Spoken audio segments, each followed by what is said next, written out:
ए 3 part इतिहास में पाठ्यक्रम है हिंद चीन में राष्ट्रवादी आंदोलन। ठीक है, पहले हम समझते हैं कि हिंद चीन क्षेत्र क्या है। ठीक है, क्या हिंद चीन क्षेत्र क्या है।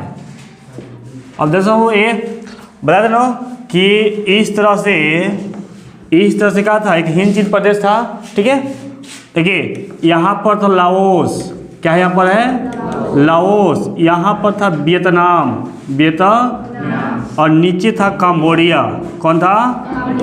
कंबोडिया। देखो ये इधर भारत था और इधर था चीन। ठीक है, तो अब कोई पूछेगा कि हिंद चीन क्षेत्र क्या है, तो हम लोग बोलेंगे कि वैसे क्षेत्र हो, वैसा क्षेत्र जिस पर क्या हो, जिस पर भारत का और चाइना का सांस्कृतिक एवं राजनीतिक हस्तक्षेप हो। भारत और चीन का राजनीतिक जिस क्षेत्र में हस्तक्षेप हो, इन क्षेत्रों को कहा गया हिंद चीन। ठीक है, हुआ क्या कि जब भारत में कोई शासक मजबूत आता था तो इन क्षेत्रों को अपने कब्जे में ले लेता था। ठीक है, जैसे ही कोई कमजोर हुआ तो ये अपने आप को आजाद करते थे, और यहाँ पर जब कोई शासक आया चीन में तो इसको अपने कब्जे में ले लेता था। यानी अपनी जो संस्कृति है या राजनीतिक हस्तक्षेप है वो सब अपनाता था ना, इसलिए इन क्षेत्रों को कहा गया हिंद चीन क्षेत्र। ये क्षेत्र लगभग 3 लाख, इसका क्षेत्रफल कितना है 3 लाख वर्ग किलोमीटर तक ये क्षेत्र का हुआ है, फैला हुआ है। चलिए आगे बढ़ते हैं। हिंद चीन के अंतर्गत वियतनाम, लाओस और कंबोडिया आते हैं ना। इनकी हिंद चीन में कौन कौन से देश आते हैं? लाओस, वियतनाम और कंबोडिया। लाओस, वियतनाम और कंबोडिया, इसका हो गया। देखिए वो वियतनाम के जो तोंकिन था, ये चीन जो वियतनाम है ना, ये वियतनाम ये था चाइना के अंदर, मैंने चाइना के हस्तक्षेप में था। और ये कंबोडिया है और लाओस है, ये भारतीय शासकों के अंतर्गत माने हस्तक्षेप में रहता था ना। ठीक है, चलिए यहाँ पे करा कि दूसरी ओर लाओस और कंबोडिया पर भारतीय संस्कृति का प्रभाव था। चौथी शताब्दी में ध्यान सुनो, चौथी शताब्दी में क्या हुआ, कंबुज एक जगह है। कंबुज क्या है? एक जगह है जहाँ पर भारतीय संस्कृति का केंद्र बनाया गया। भारतीय संस्कृति का केंद्र कहाँ था? कंबोज। कहाँ था? कंबोज। लेकिन ये 16वीं शताब्दी में जो मैंने यहाँ मुख्यालय था इसी भारतीय संस्कृति का, ये 16वीं में क्या हो गया? 16वीं में 17वीं में 16वीं में इसका क्या हो गया? पतन हो गया। देखिए वो आगे बोल रहा है कि 12वीं शताब्दी में राजवर्मन द्वितीय ने, बहुत भी यहाँ पर है, 12वीं शताब्दी में राजवर्मन द्वितीय ने क्या किया? कंबोडिया में आंकोर वाट का मंदिर का निर्माण किया।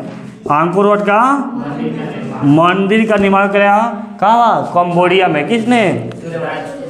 राज सूर्यवर्मन द्वितीय। चलिए अगला है वो, अब यहाँ पे व्यापारियों का आगमन कैसे गया नो? व्यापारी यहाँ पर आगमन देखिए वो हुआ क्या कि हम जानते हैं कि 1498 में भारत में वास्को डिगामा आया था। आता ना वास्को डिगामा, ये क्या था? भारत में आने के रास्ता को खोज किया। ठीक है, भारत में व्यापारिक रास्ता जो आने के लिए है उस रास्ता को क्या किया? खोज किया। तो जब भारत आया तो कुछ जो व्यापारी थे वे कहाँ चले गए? हिंद चीन में भी प्रवेश कर गए, हिंद चीन में। और 1510 ईस्वी में 1510 ईस्वी में इन्होंने अपना एक मलक्का है, मलक्का हिंद चीन में क्षेत्र गए, मलक्का को अपना केंद्र बना दिया। मलक्का का दिया अपना केंद्र। वैसे ही जिसे पुर्तगाली सबसे पहले आया था, पुर्तगाली। कौन था? पुर्तगाली। अब ध्यान समझो, तो जब पुर्तगाली भारत में आया तो ये अपना केंद्र कहाँ बनाया था? गोवा में। कहाँ बनाया? ये आया था अपना केंद्र बनाया गोवा। ठीक है, और ये जब पुर्तगाली जब गए हिंद चीन में तो ये मलक्का को अपना क्या बना दिए? केंद्र बना दिया। कब? 1510 ईस्वी में। चलिए तो अब क्या हुआ? इसके बाद सबसे पहले पुर्तगाली आया, उसके बाद कौन आया? डच आया ना। उसके बाद कौन आया? डच। उसके बाद स्पेन, और उसके बाद वो इंग्लैंड, और अंतिम में आया था कौन? फ्रांस। अब देखिए ये जितने भी हैं, पुर्तगाली है, डच है, स्पेन है, इंग्लैंड है, ये जितने भी देश है ये हिंद चीन क्षेत्रों में व्यापार करने की दृष्टि से आए थे ना, और व्यापार कर रहे थे। व्यापार मतलब अपना वस्तुओं को बेच रहे थे और यहाँ के वस्तुओं को ले जाकर अपने यहाँ बेच रहे थे ना, इस तरह से व्यापार कर रहे थे। लेकिन जो फ्रांस था, फ्रांस शुरू से ही वहाँ की जो भूमि थी उसको अपने हस्तक्षेप करने की नज़र से चल रहा था ना, मैंने ऐसा ही अपना जो भी रणनीति ला रहा था। तो क्या करे, फ्रांस वहाँ की जो भूमि है अपने हस्तक्षेप में उसको ले सके ना, शुरू से ही ना। चलिए आगे हुआ कि फ्रांस 1862 ईस्वी में क्या हुआ। अब यहाँ पे फ्रांस ने क्या किया कि एगो सेना, पहले अपना सेना बुलाया। सेना कहाँ बुलाया, हिंद चीन क्षेत्रों में, ठीक है। और सेना के दम पर क्या किया, एक संधि किया। एक क्या किया, संधि किया। और जो ये कौन है बाबू, और कंबोडिया में और लाओस में धीरे धीरे अपने सेना ऊपर उतारने के लिए क्या कर दिया, मैंने सुने हो, सेना लेके सेना, और कहा हो कि सेना से क्या संधि किया, कहा कि अपनी हमको सेना रखनी है, ठीक है। इसके लिए क्या किया, वो अपने जो भी यहाँ का शासक होगा उनसे मंजूरी ले लिए, ठीक है। देखिए होता था क्या, सुनो भाई, होता का जिससे मैं एग्जाम्पल को समझ लो। जब फ्रांस हिंद चीन में आया फ्रांस, तो इन्होंने सबसे पहले मलाका को अपना क्या किया, अपने व्यापारिक केंद्र बनाया, ठीक है। अब क्या कि तो जब उसकी जो वस्तुएं थी, सामान जो भी उत्पादन बना था, तो उसकी सुरक्षा के लिए सेना चाहिए, नहीं तो कहेगा भाई हम दूसरा कोई चुरा लेगा। तो अब देखो जौन भी क्षेत्र के जो शासक है उसको क्या चाहिए, कर चाहिए, कर क्या चाहिए। जैसे में अभी आप लोग देखे ना कि इलेक्ट्रिक बॉन्ड आया, इसमें बहुत सारी कंपनियां क्या दी, बॉन्ड दी नो, और वो कंपनियां क्या कर रही है इससे कोई सरकार का मतलब नहीं है। सेम वही यहाँ पे आया, देखो यहाँ पे आया कि जो भी कंपनियां हैं, जो फ्रांसीसी कंपनियां हैं, क्या कर रही है, सेना कितना रख रही है, कितना हस्तक्षेप कर रही है, उससे कोनो शासक का मतलब नहीं है। उसको क्या चाहिए, कर, ठीक है। ये अपना कर देके आई वो संधि के तहत अगले वर्ष कंबोडिया में भी अपना सेना उतार दिया, ठीक है। कब, 1862 के ना। अब धीरे 83 में ना, 83 में, ठीक है। अब धीरे धीरे क्या किया, धीरे धीरे 1883 में, हाँ 1873, ठीक है। 1873 ईस्वी में फ्रांसीसी सेना क्या की, तोंगकिन में प्रवेश की। कहने मतलब समझ रहेगा, पहले लाओस में आई, फिर वियतनाम में और फिर तोंगकिन में धीरे धीरे, यानी कहने मतलब कि जब 20वीं शताब्दी आई ना बाबू, 20वीं शताब्दी, तो 20वीं शताब्दी आते थे पूरा हिंद चीन जो क्षेत्र था, पूरा हिंद चीन, ये सब के सब फ्रांस के अधीन में आ गया, ठीक है।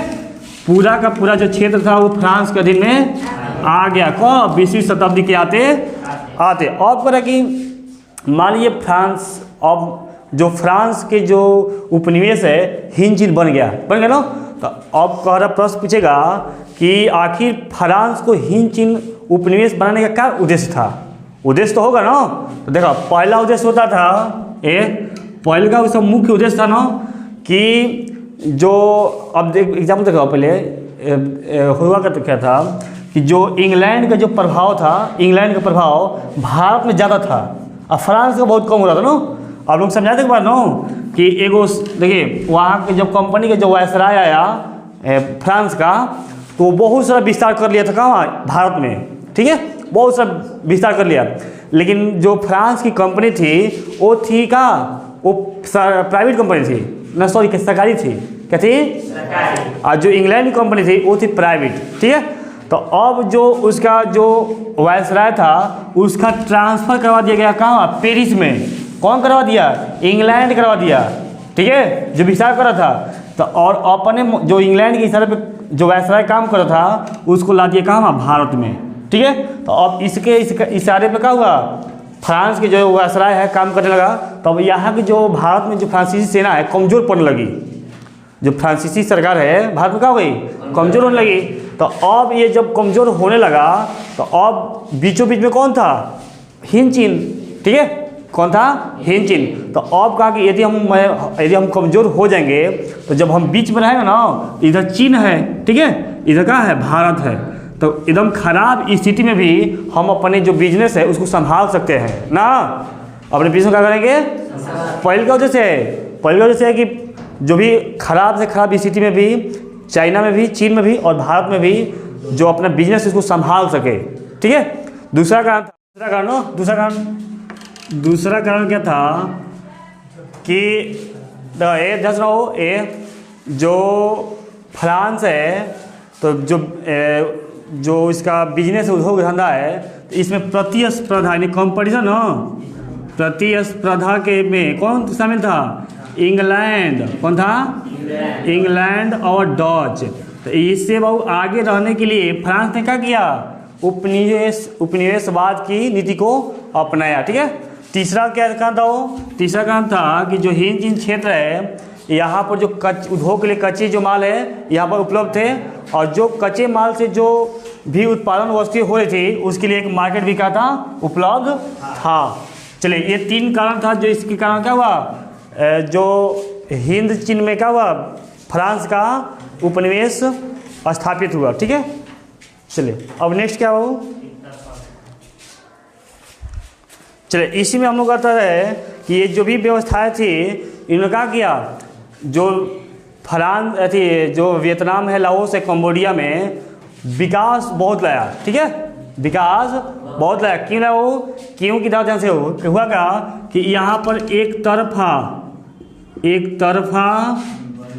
क्या था वो? अनुबंध व्यवस्था लागू किया गया। ठीक है। एक तरफा अनुबंध व्यवस्था क्या है? एक ऐसी व्यवस्था जिसमें जो मजदूर है, मजदूर के पास कोई भी अधिकार नहीं था, मजदूर न हड़ताल कर सकता है, न विरोध कर सकता है, उसका आय जो भी रोजी है निश्चित नहीं है, और आप जितना चाहे मालिक उससे काम करवा सकता है। ये है सब एक तरफा अनुबंध। ठीक है। यानी जितना भी अधिकार है सब मालिक के पास उपलब्ध है ना। किसके पास उपलब्ध है? मालिक है। और मालिक कौन है? वो मालिक है कौन? क्लोन। कौन है? ये क्लोन कहाँ से है? ये फ्रांस से आके हिंद चीन में बस गए हैं, और इन्हीं को कहा गया क्लोन। जितना भी व्यवस्था जो सरकार दे रही थी, फ्रांसीसी सरकार, सब क्लोन को दे रही थी, और जो मूल निवासी थे उनका क्या होता? शोषण होता ना, उनका स्थिति दिन प्रतिदिन नीचे गिरा था। ठीक है। चलिए, अब हम लोग को पढ़ना था, इसमें क्या पढ़ता हो?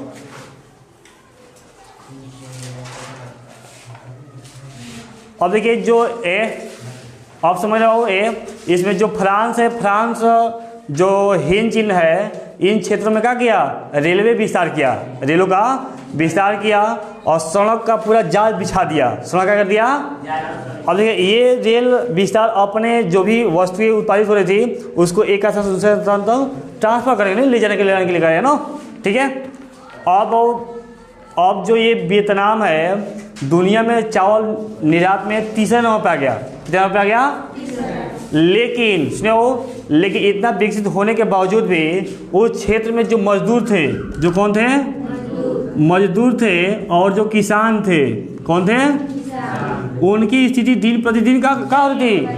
दयनीय होती जाती थी। इसका कारण ये था कि जितने भी जो नीति आ रही थी, जो भी जैसे सड़क विस्तार हो गया, रेल विस्तार हो गया, चावल उत्पादन हो गया, तो उस सब में शोषण कौन हो रहा था? मजदूर हो रहा था, किसान हो रहा था ना।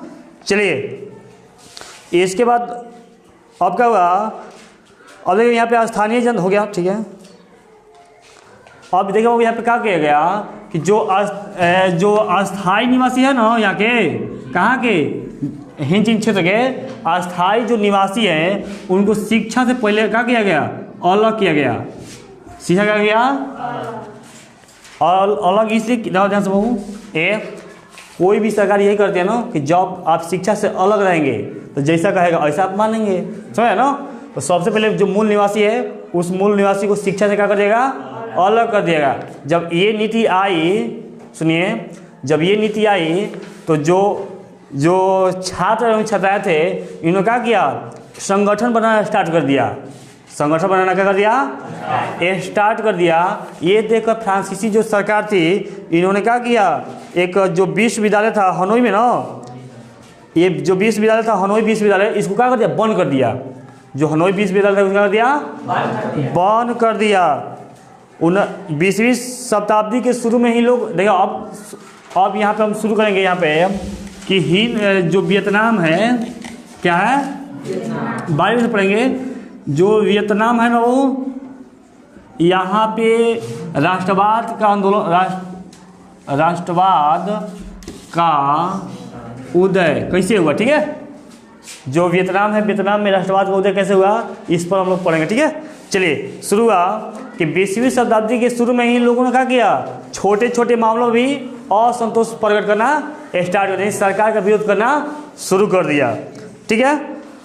और इसके बाद जो एक 1903 में वो ध्यान से भी यही है, 1903 ईस्वी में क्या किया, दुईतान हुई। कौन था, ये क्या है, नहीं दुईतान हुई बाबू एक क्रांतिकारी संगठन है।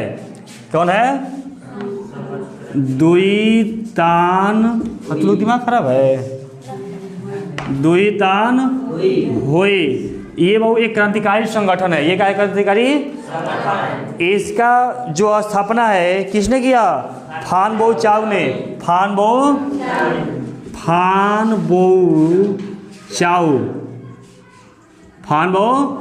चाव ने किया। किसका, दुईतान हुई को। और इसका नेता कौन था, कुआंग दे। कौन था, कुआंग दे। देखो ये कुआंग दे दुईतान हुई के क्या थे, नेता थे। इसको स्थापना किए थे फान बो, कब की, 1800। ये एक क्रांतिकारी संगठन है ना, ये क्या थे, क्रांतिकारी। चलिए, फान बो चाव ने तो अब क्या किया, फान बो चाव ने सबसे पहले वियतनाम के बारे में, इतिहास के बारे में लिखा। इतिहास के बारे में लिखा कि कैसे कैसे जो फ्रांसीसी है हम लोग धीरे धीरे गुलाम बना दिया है, और हम लोग उसके इशारे पर अपने ही जगह को हम लोग विदेशी बन रहे हैं ना, वो का आके हो गया मालिक बन गया, ठीक है। तो उन्होंने एक पुस्तक लिखा, पुस्तक का नाम था कौन, the history of the loss of Vietnam. The history of the loss of Vietnam. और इस रचना ने क्या किया, ये किसने लिखा था, फान बो चाव ने लिखा ना। इस रचना पूरा वियतनाम में क्या कर दिया, एक आंदोलन के लिए उमंग ला दिया ना, मैं सबके अंदर जोश भर दिया, अपने देश के प्रति सबके अंदर राष्ट्रवाद की भावना को जगा दिया, समझ रहे ना। चलिए, इसके बाद हुआ क्या कि कुछ जो विचारक थे फ्रांस के, जिसमें कौन थे, एक थे कौन, रूसो। कौन थे, रूसो थे। और मोंटेस्क्यू। कौन थे, मोंटेस्क्यू। इन लोगों ने भी क्या किया, उन लोगों के जो राष्ट्रवाद की भावना है उनको बढ़ाने में मदद किया, यानी अपने जो भी वैचारिक विचार है उनको दिए, और उनके विचार को समझ के उनके अंदर राष्ट्रवाद की भावना को जगी। मान लीजिए जैसे मान लीजिए कोई आप लोग जैसे गुलाम है ना, माने कोई आया आपको समझाया कि देखो सबसे पहले अपना राष्ट्र होता है, अपना देश होता है। यदि कोई आके हम लोग देश में यदि कब्जा किया है तो हमारा हक है कि सबसे पहले अपना निस्वार्थ को हटाइए, जाति धर्म को हटाइए, आपसी झगड़ा लड़ाई को हटाइए, और सबसे पहले अपना देश को लाइए ना। तो अब आपके अंदर राष्ट्रवाद की भावना नहीं जाएगी। तो जो रूसो थे, मोंटेस्क्यू है, इन्होंने क्या किया, इन्होंने भी वियतनाम में राष्ट्रवाद की भावना को जगाने में मदद किया अपने विचारों से, ठीक है। अगला हो दूसरे राष्ट्र, अब जहाँ दूसरा को राष्ट्रवादी नेता था उसका नाम था फांचो चीन। फांचो चीन। अब ये क्या किया, सुनाओ, इन्होंने देखा ना कि अब ध्यान सुनाओ, इन्होंने सोचा कि अब इस सरकार को बदला नहीं जा सकता है, तो इन्होंने क्या किया, राजतंत्र में, राजा के तंत्र में गणतंत्र स्थापित करने का प्रयास किया। गणतंत्र स्थापित समझते हैं, यानी एक निश्चित कानून, नियम कानून जो राजा शासक रहेंगे, लेकिन एक कानून रहेगा उसके तहत राजा काम करेंगे। पता किसने लाना चाहा, फांचो चीन ने। चलिए, अब देखिए बहुत तीसरा राष्ट्रवाद के कारण का है, वो एक तीसरा राष्ट्रवाद होने का कारण है कि चीन का वो पहली बार चीन में राष्ट्रपति चुनाव हुआ था, और वे थे सनायत सेन। नाम सुने हैं ना, सनायत सेन। तो सनायत सेन के देख रेख में पहली बार चीन में क्या हुआ, सरकार का गठन हुआ, ठीक है। सरकार क्या हुआ, पूछेगा कि चीन के प्रथम राष्ट्रपति कौन थे, तो सनायत तो पहली बार बने। जब ये देखे कि चीन जो है अपना जो सरकार है, शासक है, उसका चुनाव खुद जनता कर रही है, तो हम लोग क्यों नहीं कर सकते भाई, हम लोग मिलकर कर सकते हैं ना। तो अब कुछ सोच चाइना से भी क्या हुआ, वियतनाम में मिल गया। और अगला था वो, अगला में कारण था वो हो गया, ठीक है। अब देखिए, अब जो सत्ता परिवर्तन उन्हें बढ़ावा दिया और जापान में शिक्षा पा रहे छात्र। एक छात्र था वो जापान में पढ़ रहा था, एक छात्र था, कहाँ पढ़ा था? जापान। उसका नाम था उसका नाम क्या था? उसका नाम था कुआन फू हुई। कुआन फू हुई, थोड़ा नाम अलग है थोड़ा। कुआन फू हुई, थोड़ा नाम अलग उल्टा पलटा बनो। इन्होंने क्या किया? इन्होंने वियतनाम मुफ्ती एसोसिएशन, वियतनाम मुफ्ती एसोसिएशन नामक संगठन की स्थापना किया, ठीक है। प्रथम विश्व युद्ध में हिंद चीन में शामिल सैनिकों को, अब देखिए हुआ क्या, जो फ्रांस है ना, फ्रांस जब प्रथम विश्व युद्ध हुआ, वो जो प्रथम विश्व युद्ध हुआ था कब से कब तक? 1914 से 18 तक, ठीक है, 1914 से 18 तक। अब देखो, अब प्रथम विश्व युद्ध में जितने भी फ्रांस के जो सैनिक थे, जो फ्रांस होते हैं, हिंद चीन के जो जनता जो सैनिक में भर्ती होते फ्रांसीसी सेना में, तो सबसे पहले का जो पंक्ति है वहाँ पे कहा था, हिंद चीन में जो शामिल थे लोग सैनिक में, उसको शामिल किया, ठीक है। कौन? फ्रांस। ताकि जब मरे, इसीलिए क्या हुआ, जब प्रथम विश्व युद्ध में सबसे ज़्यादा जो सैनिक मरे थे हिंद चीन क्षेत्र के ही मरे थे, समझे ना। तो ये हो गया। अब क्या हुआ, ठीक है, 1914 ईस्वी में देशभक्तों ने वियतनामी राष्ट्रवादी दल का स्थापना किया। जो जितने भी देश, हिंद चीन प्रदेश के जितने भी देशभक्त हैं, उन्होंने वियतनामी राष्ट्रवादी दल की स्थापना किया। लेकिन फ्रांसीसी सेना ने क्या किया? इसे क्रूरता तरीका से दबा दिया, मैंने मारपीट के भगा दिया ना, ठीक है। कुछ धीरे धीरे फ्रांस हिंद चीन के कृषक उत्पादक, और जो फ्रांस है, जो किसान है और जो जितने भी उत्पादन कर रहे हैं वस्तुएं, उन पर धीरे क्या करना, अधिकार करना स्टार्ट कर दिया। यानी जो भी अब घुस गए कहाँ, खेत में मतलब क्या उत्पादन कर रहा है, उत्पादन में क्या करिए, कर दीजिए, दाम को घटा के लेके कम ही दाम पे कच्चा माल खरीद के और फिर बना के अब माल बेचेगा ऊंचा दाम पे ना। चलिए, जनता ने क्या किया, 1919 ईस्वी में इस नीति का बहिष्कार किया। किस नीति का? जो फ्रांसीसी नीति सरकार लाई थी, जो किसानों का क्या करे थे, शोषण करे थे ना। इस क्रांति ने राजघरानों, प्रशासनिक सुधारों का देखो कुछ देखिए। अब में हुआ का, जब आंदोलन स्टार्ट हो गया, आंदोलन और विरोध स्टार्ट हो गया 1919 में, तो कुछ राजघराने ने कहा कि अपने आप में कुछ सुधार किया, ठीक है, कुछ क्या किया, सुधार किया। लेकिन ये सुधार हिंद चीन में रहने वाले लोगों पे कोई असर नहीं कर पाया। और 1917 ईस्वी में न्यूगन कयोग, नाम सुने हो, न्यूगन कयोग, अब इसी का नाम है हो ची मिन, ठीक है। यही हीरो है इस पर, ठीक है ना, हो ची मिन, इस पार्ट का हीरो यही हो ची मिन।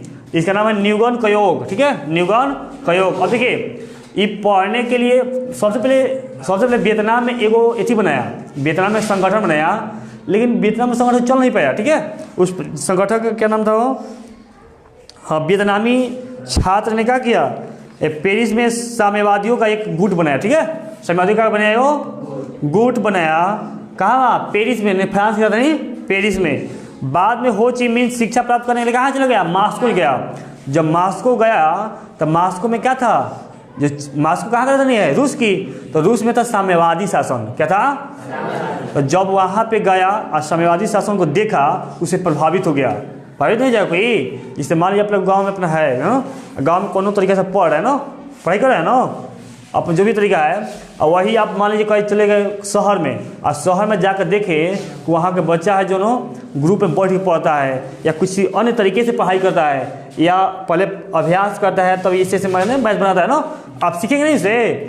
और जब अपने गांव आएंगे तो सुधार करेंगे ना। तो यही जो हो ची मिन है, कहाँ गया है? मास्को पढ़ने के लिए, ठीक है। वहाँ पे साम्यवादियों से प्रेरित होकर जब आया अपने वियतनाम में, तो एक संगठन बनाया, ठीक है। चलो, प्रेरित होकर वियतनामी क्रांतिकारी क्रांतिकारी गठन किया और उसमें क्या किया, सोचा ना बाबू अब शांति से आंदोलन करने से कुछ होगा नहीं, तो उसमें सैन्य शिक्षा प्रशिक्षण का भी क्या कर दिया, व्यवस्था कर दिया कि यहाँ पर जो आएगा यहाँ पे क्रांतिकारी उसका सेना के लिए क्या कर दिया, सेना के भी जो प्रशिक्षण है दिया जाएगा। ठीक है। अब देखिए तो 1930 ईस्वी में वियतनाम में बिखरे राष्ट्रवादी गुटों ने, अब देखिए और किया कि जितना भी गुट था ना वियतनाम में, छोटे छोटे गुट, उस सब गुटों को इकट्ठा कर लिया। कौन, हो ची मिन ने पहले का काम किया है कि अपने जो क्रांतिकारी दल है उसमें सेना का प्रशिक्षण देने का प्रयास किया ना, स्टार्ट कर दिया। और दूसरा कि जितने भी छोटे छोटे गुट थे उसको इकट्ठा कर लिया, सो है ना।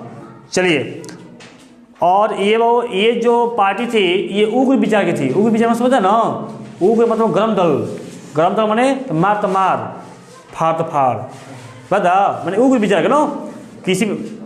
अब देखिए 1930 ईस्वी, अब ध्यान से वो जो 1930 में क्या हुआ था, 1930 में वो विश्व आर्थिक मंदी आया था। 1930 में क्या हुआ था, विश्व आर्थिक मंदी। अब ध्यान सुनो, ध्यान समझ जाओ, कभी आप लोग देखते हैं कि जब दुख आना भी जरूरी है ना, दुख आना भी जरूरी है, क्योंकि तब सुख का एहसास होता है। बता, जब दुख ही नहीं होगा तो सुख का एहसास होगा नहीं होगा।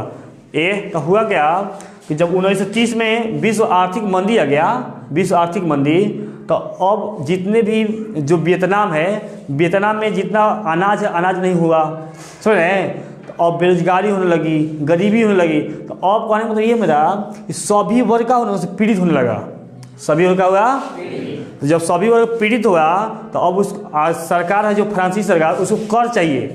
आपका खेती हो के चाहे ना हो, अब कर चाहिए। जिसमें एग्जाम्पल बता रहे हैं, यदि मान लीजिए कोई भी अभी सरकार से पीड़ित मैंने उत्पीड़ित है, मान लीजिए देखो कोई भी उत्पीड़ित है तो वो आंदोलन कर रहा है तो दूसरा हंस रहा है, नहीं हंस रहा है। एग्जाम्पल पता नहीं, जिससे मेधावधन से, जैसे किसान, जब भारत के किसान आंदोलन कर रहे थे तो अन्य जो किसान थे हंस रहे थे, जवान क्या था हंस रहे थे, डॉक्टर इंजीनियर सब कर रहे थे, हंस रहे थे ना, हंस रहे थे ना। और फिर जो जवान है, जवान पे आ गया, जवान पे आ गया ना, अब जवान जाकर आंदोलन कर रहा है, दूसरा हंस रहा है। कहने का मतलब ये मेरा ना, देखो ध्यान से, एक मान लो नाई है, ठीक है, क्या है नाई, इसी पे सभी लोग सवार है, ठीक है। लेकिन इधर पानी आ रहा है, पानी इधर लोग खुश है, समझ रहे हैं, इधर लोग रो रहा है, सब पानी बिछ रहा है ना, इधर लोग खुश है कि हम तो खुद हम नहीं डूब रहे हैं ना। अब का जब विश्व आर्थिक मंदी आया तो पूरा नदिया डूबे लगा, समझ ना। तो अब सब कोई मिल के पानी बिछे लगा, समझ रहे ना। इसका मतलब यही हुआ कि जब विश्व आर्थिक मंदी आई तब वियतनाम में राष्ट्रवाद की भावना जगी, क्योंकि सभी लोग इससे पीड़ित हो गए, समझ ना, सभी लोग एक दूसरे की मदद करने लगे, वह ना, ठीक है। अब का वो ये तो सभी लोग जब मजदूर किसान सभी लोग मिलकर जब आंदोलन करना स्टार्ट कर दिए तो इसको दबाने के लिए क्या किया, उन्होंने गोलियां बरसाना स्टार्ट, फ्रांसीसी ने क्या कर दिया, गोलियां बरसाना स्टार्ट कर दिया, जिसमें हजारों लोगों की क्या हो गया, मृत्यु हो गया। इसमें हजारों लोग का हो गए। अगला वो वियतनामी द्वितीय विश्व युद्ध। द्वितीय विश्व कब हुआ था, हाँ, द्वितीय विश्व युद्ध 1939 से 45, ठीक है। तो अब इसमें है द्वितीय विश्व युद्ध एवं वियतनामी स्वतंत्रता। देखो द्वितीय विश्व युद्ध जब चालू हुआ 1939 में, इसमें क्या हुआ, जो वियतनाम में क्या हुआ, स्वतंत्र हो गया, ठीक है। चलिए, द्वितीय विश्व युद्ध में वियतनाम को एक नया रास्ता मिल गया। नया रास्ता क्या मिला, वो जून 1940 ईस्वी में, जून 1940 ईस्वी में क्या हुआ, जर्मनी, सुनो, जर्मनी फ्रांस को क्या कर दिया, हरा दिया। फ्रांस को क्या कर दिया, जब जर्मनी फ्रांस को हरा दिया तो अब फ्रांस का बॉल नहीं है, ताकत सब खत्म। और जब फ्रांस का बॉल नहीं है तो हिंद चीन में अपना सेना रखेगी। अब मान लीजिए आप दूसरा घर जाके दूसरा घर रख लो आदमी अपन मतलब सेना, ठीक है, और तोहरे घर में चोर लगा सब, तो अब जल्दी बोले ना क्या वो हमारा रखवारी करो।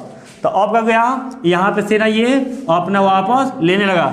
इसी का फायदा उठाया कौन, जापान। कौन उठाया, अब देखिए जापान ने क्या किया 1941 में, एगो फ्रांस के साथ संधि किया, ठीक है, फ्रांस क्या कर दिया, संधि किया, कहा कि चलो आपके पास सेना तो नहीं है ना, हम आपका सेना दे रहे हैं ना, हम क्या करेंगे।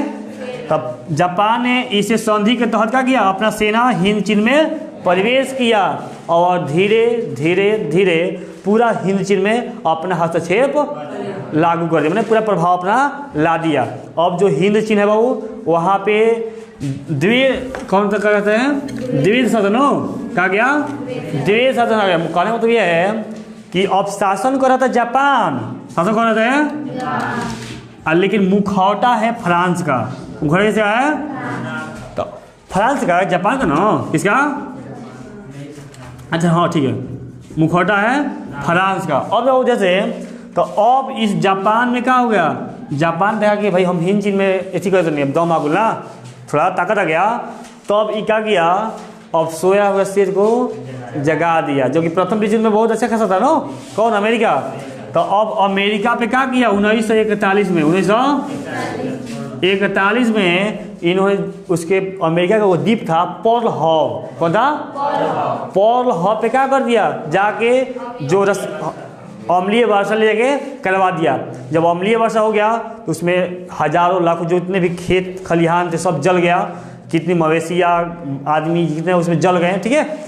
अब ये 1942 ईस्वी में, 1942 अमेरिका विश्व युद्ध में शामिल हो गया, ठीक है, बौखला के आगे क्या हुआ, जहाँ शामिल हो गया। और थोड़ा सा वेट किया, थोड़ा सा क्या किया, बाबू वेट क्या किया कि जब देखते हो कभी कभी लड़ाई लगता है ना, तो जो मेन अच्छा जो सैनिक होता है वो एक गोली चलाने का वेट करता है, समझ क्या है कि अगला जो है उसका गोली जब खत्म हो जाएगा तब हम वार करेंगे। पहले क्या छिप पाए उन्होंने, ठीक है, पहले क्या करें इधर छिप के तो गोली से क्या करें, बड़ा बात करेंगे ना। तो ये 42, 43, 44, 45 तो क्या किया, वेट किया, ठीक है। और जैसे ही देखा कि अब जापान थोड़ा बहुत कमजोर स्थिति में आ गया है, तो जापान के नागासाकी और हिरोशिमा पर कब बाबू 9 ना 6 हो, 9 के नागासाकी, 6 पे हिरोशिमा, 1945 9 ये अगस्त में घटना हुआ है ना, कब हुआ है, तो 9 अगस्त 1945, 6 अगस्त 1945 में क्या हुआ, लेके परमाणु बम लेके फेंक दिया, नया परमाणु बम बना है ना, पहली बार परमाणु बम का यूज हुआ है अभी तक ना, पहली बार और अंतिम बार, इसके बाद अभी यूज नहीं हुआ ना। नया परमाणु बम बनाया था और लेकर प्रयोग कर दिया कहाँ, वहाँ जापान पे। और जापान में जब कर दिया तो अभी भी वहाँ पे आंधर लंगर होता है, पैदा होता है ना, अभी भी उसका गैस अभी भी पूरा वंशज खराब हो गई ना, बता। तो अब क्या हुआ, इसमें जापान बुरी तरह से इसमें हार गया, घुटना टेक दिया। तो अब ये जो हिंद चीन क्षेत्र में जो जापान की सेना है ये अब बाहर जाएगी ना, ये भी कमजोर होकर बाहर जाएगी। तो जब बाहर जाएगी, अब फ्रांस के पास इतना ताकतें नहीं है, फ्रांस जबकि आज़ाद हो गया है, फ्रांस 44 में आज़ाद हो गया था ना, 1944 में किससे, जर्मनी से आज़ाद हो गया है, ठीक है, 1944 में। लेकिन इसके पास कोई भी ताकत नहीं है, सेना नहीं है ताकि वो इसमें आ जाए, ठीक है। तो इस तरह से 1945 में वियतनाम एक स्वतंत्र गणराज्य बन गया। वियतनाम क्या हुआ, एक स्वतंत्र गणराज्य बन गया। और यहाँ पर वो फिर बाकी राजतंत्र को ही शामिल कर दिया ना, राजतंत्र का गया इसमें, मतलब राजतंत्र लागू किया गया, ठीक है।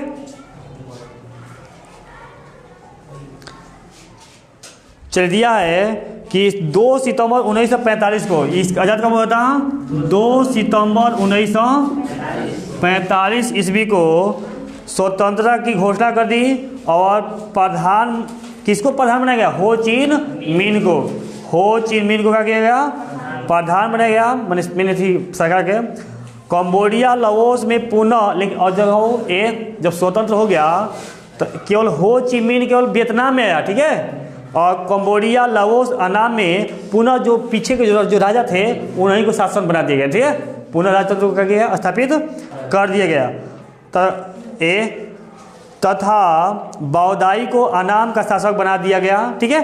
परंतु इन शासकों को बौदाई का सर, अब यहाँ पे साम्यवादी आ गया ना, धीरे क्या हो गया था, साम्यवाद आ गया।